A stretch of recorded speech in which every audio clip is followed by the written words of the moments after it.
mi gata kpena maule egbeƒe kekenyu ya hame eya ta ye nye kplo mia nɔ tu adzi eha sia bena mi da kpena mawu elabe enyo le eƒe lɔlɔ gã si ko tsɔ na mi ta la enyo ye mi dzina ha bena me da kpena mawu enyo ƒe lɔlɔ li ɖa mi da kpena mawu enyo mi da kpena mawu yeƒe lɔlɔ eli ɖa na mi lo mi da kpena mawu enyo mawu nyo enyo enyo eƒe lɔlɔ li ɖa na mi enyo enyo yeƒe lɔlɔ li ɖa enyo enyo eƒe lɔlɔ li ɖa me da kpena mawu enyo mawu nyo enyo enyo eƒe lɔlɔ li ɖa enyo enyo yeƒe lɔlɔ li ɖa enyo enyo yeƒe lɔlɔ li ɖa mi da kpena mawu gã enyo mawu ƒe nyonyo ta ye mia la kpe danɛ ɖo elabe enyo na mi ale gbegbe eya ta ne ye be mi va le yeƒe enya ƒe yiyawo me leke la eya be mia la kpe danɛ eya ta nɔviwo me da kpe ɖe mawu ɖe miaƒe agbe ta elabe mawu le mia dometɔ ɖe sia ɖe ta kpɔm togbɔ be enuwo sesẽ enuwo va tsaka nyamanyama hã la aƒetɔ ƒe asi sesẽ ya ke nye be xɔname ƒe nusimã ya la ele yeƒe dukɔ dzi eye wòkpɔna eƒe dukɔ ta eɖena le xevimetrɔwo ƒe adobolio me wòɖena eƒe dukɔ le ŋutasẽlawo ƒe fego me eye wògblɔna na eƒe dukɔ bena mi megavɔ o nɔvinye megavɔ o elabe aƒetɔ yesu kristoa ewɔ dɔ tɔxɛ ɖe na nye kpli o hena mi dziɖuɖukpɔkpɔ ɖe vivitime ŋusẽwo katã dzi haleluya ɖewohi evɔɖitɔwo le afia ɖe busutɔwo le afia ɖe le susu baɖawo nugbegblẽwo ɖoɖo ɖe wo agbe ŋuti gake medi be mana nanya gaƒoƒo ya me nɔvinye bena megakpɔ wo gbɔ o elabe aʋakɔ si ke le miawo ƒe akpadzi la wotri akɔ wu eye wosɔgbɔ hã wu esiwo le woƒe akpadzi elabe mawu vava ye subɔ nye kplo mi le eya ta nɔvi medi be maɖo ŋku dzi nɔ le gaƒoƒo ya me bena megavɔ o elabe xɔsetɔ mevɔna o elabe kristotɔa mevɔna o elabe ele mawu vɔn ta magavɔ naneke o abe leke aƒetɔ ŋutɔ gblɔe na mi be megavɔ o ele kpli o ne wowɔ avu kpli o la woado kpe womate makpe tsi o womakpe tsi o lo vivitime ŋusẽ ɖeke makpe tsi o elabe ŋusẽ ke le keme ne le la keme miele la etra kɔwo ke le egodo nɔvi lɔlɔtɔwo mawo ƒe asi sẽ ɖe nɔ mia dzi eye egbe la miagasẽ nyateƒe nya siawo ke le akpe ɖe nye kplo ŋuti ale bena abe le mawo ƒe ŋkume ene ya edze be miase enu ɖewo gɔme kitokito ɖe miaƒe kristotɔ nyenyea na anɔ te sesie ne mi magavɔ o haleluya ke mi le gbɔgblɔm be amewo katã nye enuvɔwɔlawo eye woatso afia na wo to xɔse me ko amegbetɔwo katã ke mi nye la nuvɔwɔlawo mi katã mi nye la be bibla ɖo kpe dzi na mi nye be ame dzɔdzɔ ɖeka hã meli o le mawu ƒe ŋkume la ame dzɔdzɔ ɖeke meli o míawo katã mi wɔ nu vɔ̃ tim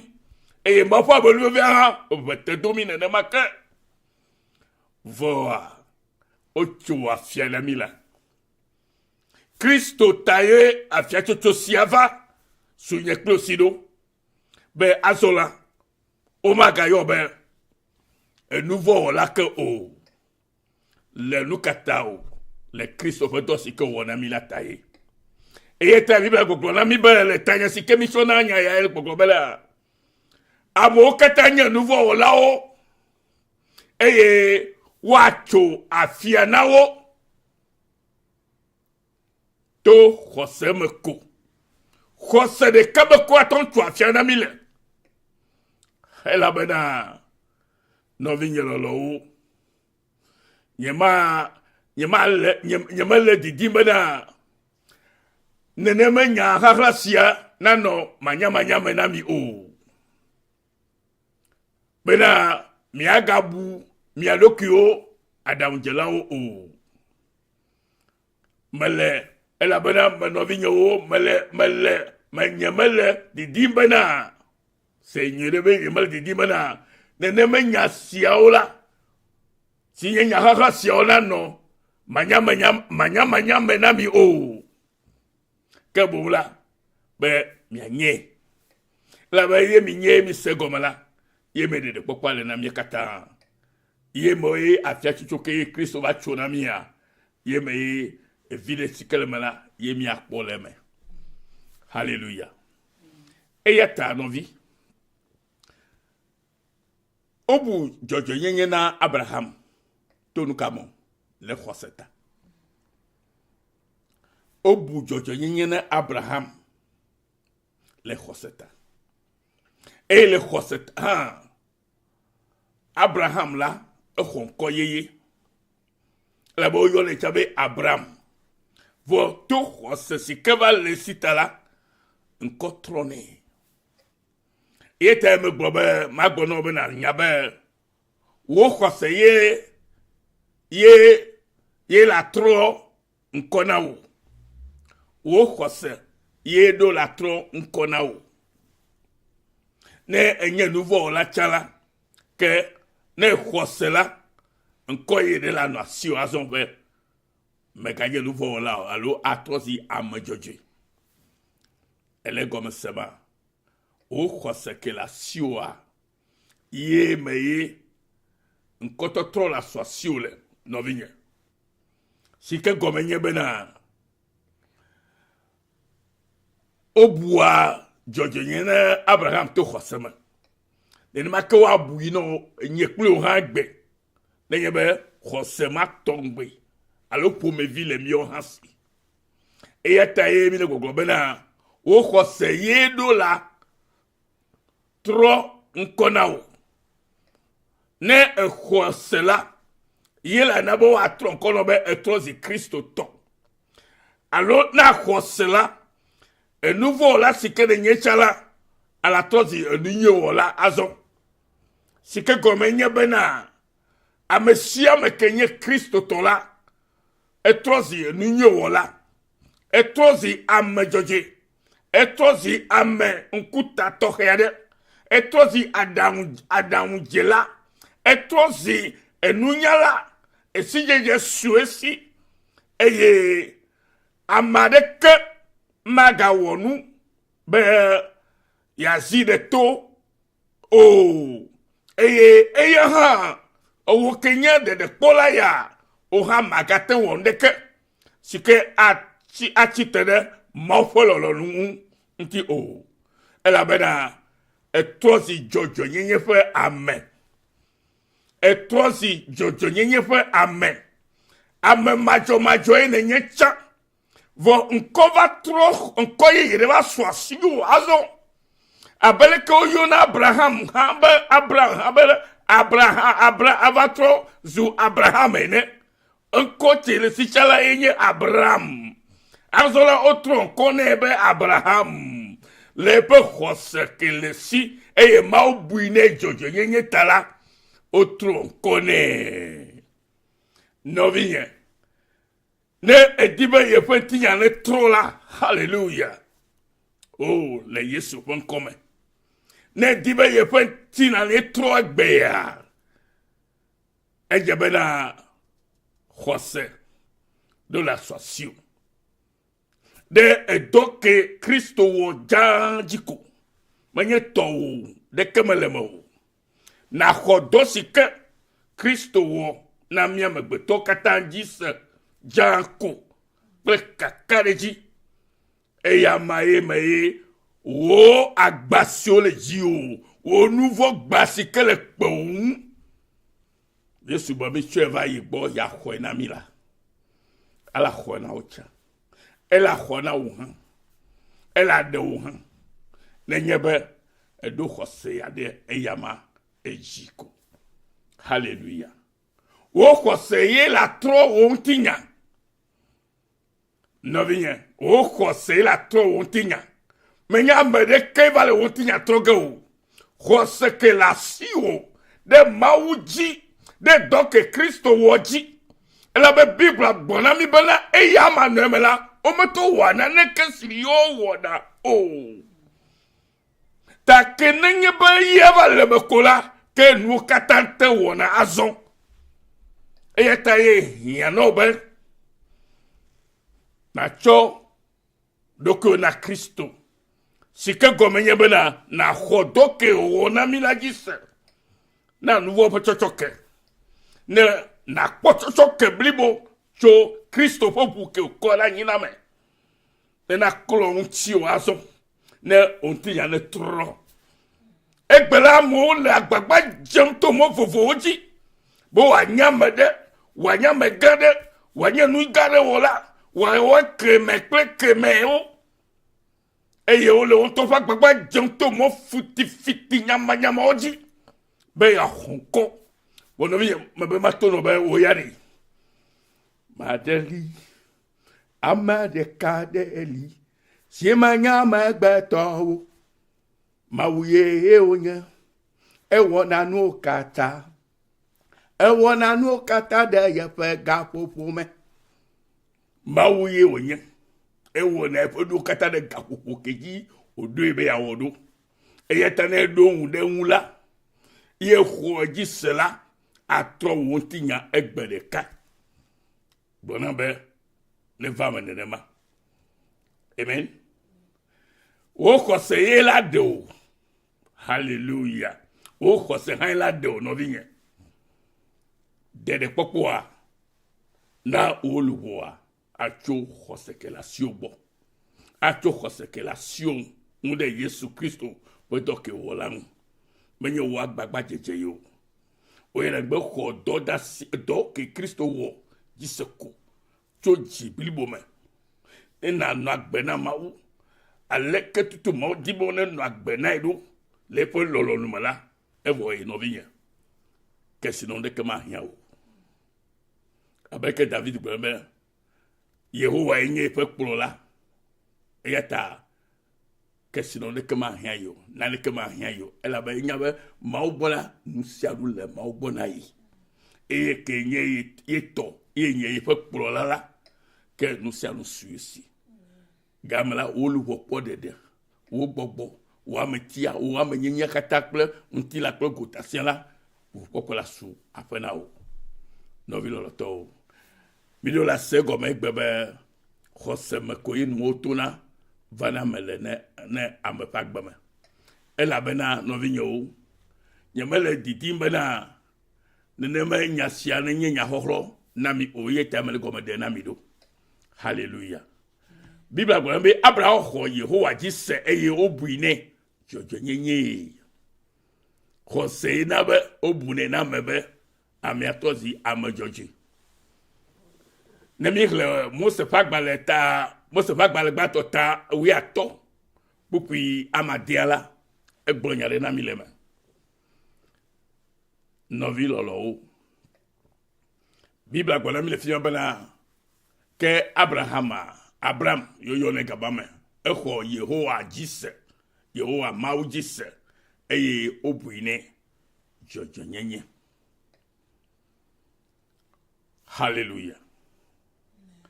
Novi lolo. Me dit ben maga do nku ejinami. Eyo nyanu kele viere bena. Khoseme de ko ye atemto. Ale yo temto na. Khona apeto ve amanu venu nanala. Khose de kam ko atemto. Ate khomo fe amanu venu nanala. Et n'ayez pas croisé si association là que à toi et à mala ou à bouillon George Nyenye. Alléluia. Il est à me le bon non ben non vigne na doto nya siabe après toi pas me nouvelle croisé me yo khole chuna. Et n'ayez pas croisé si quoi après toi pas à me nouvelle. Et bien sous assio là et que ma ou à bouillon ha George Nyenye. Ma ou abuina ou Jojo nyenye. E wato yobe ama Jojo. E gome khoseye na bo diama onu. Bibi agbona mi le Hebrew topa gbale. E ta wori ke kuku ya madewona ne khoseme la mare si ola ame ma ton jema onu po gbere o.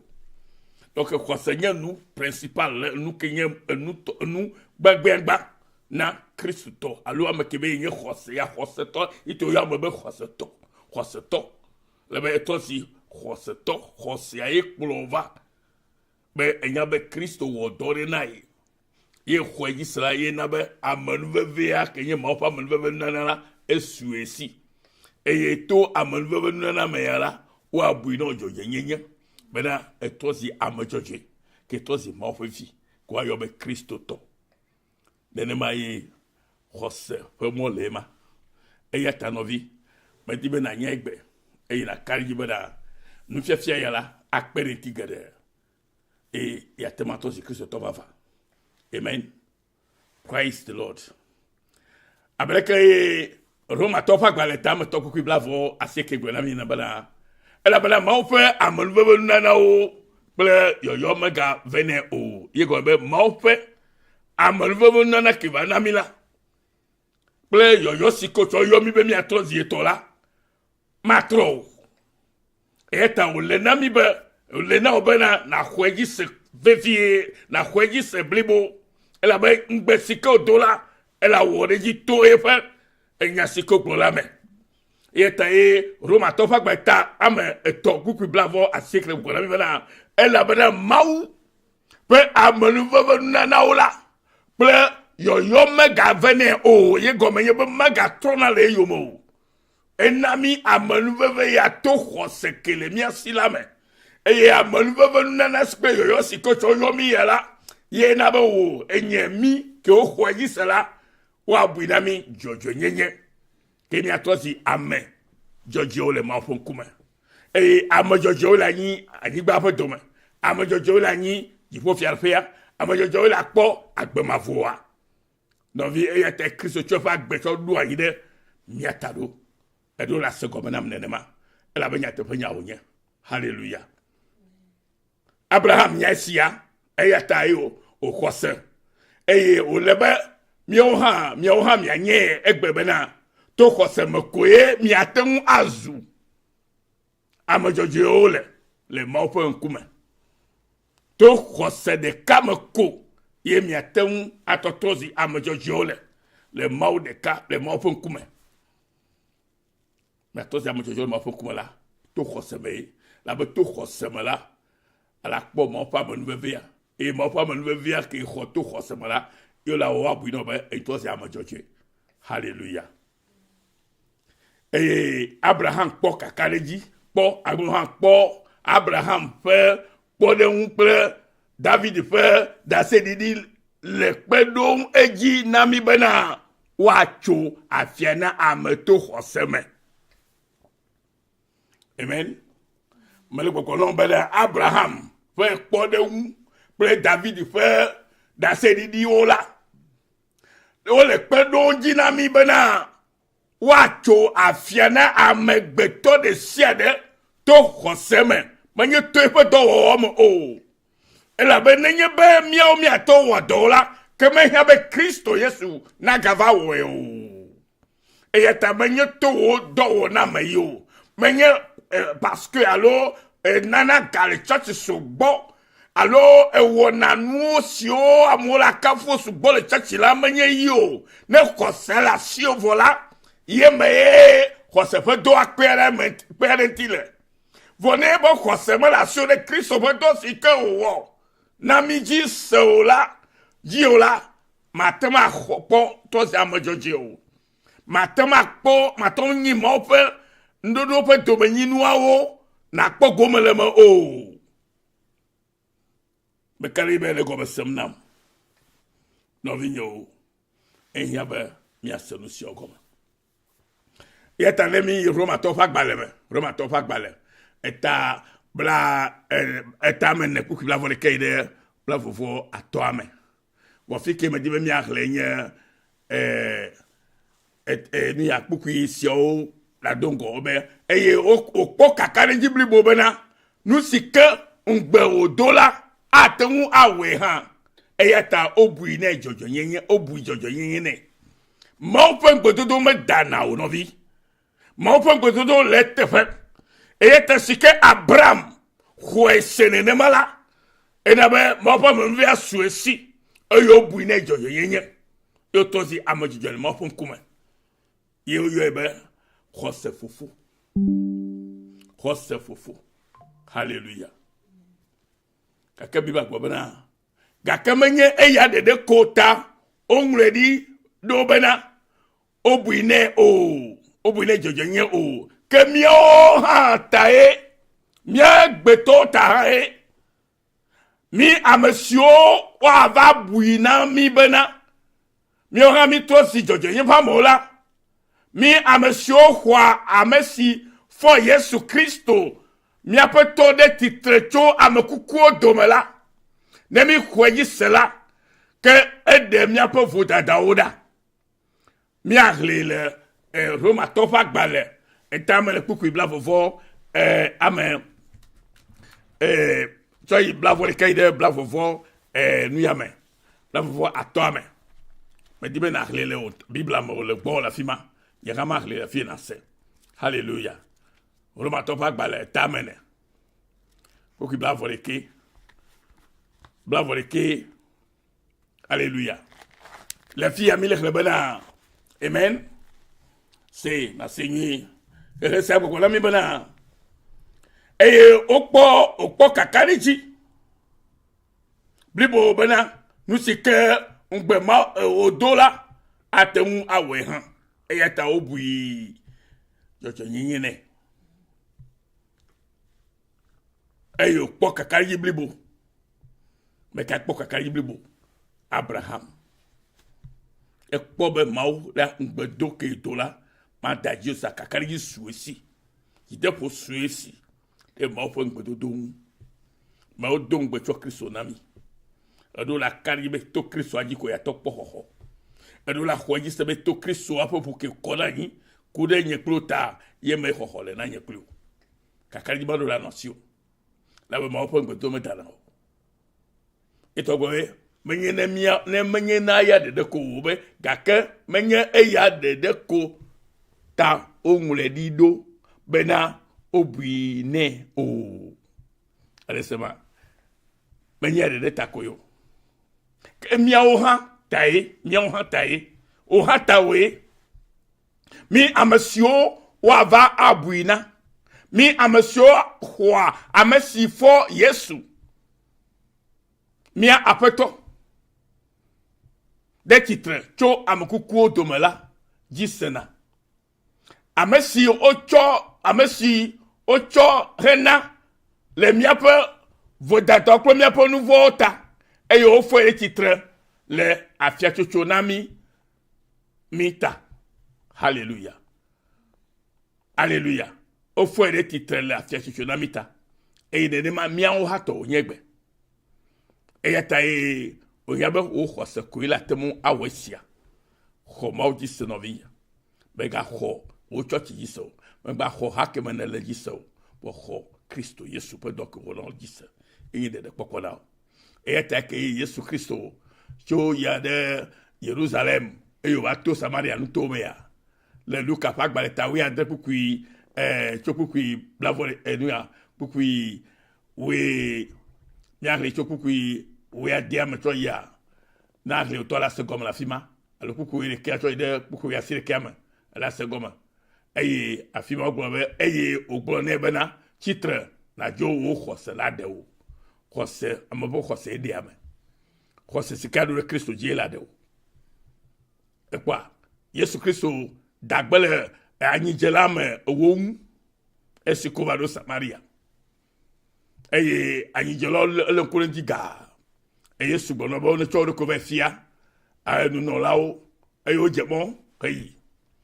vogakea koleya wontiko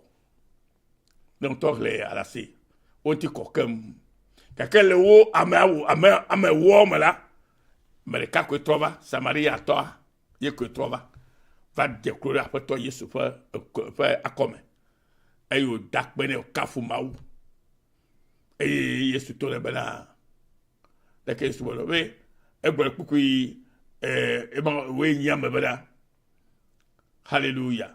praise the Lord hallelujah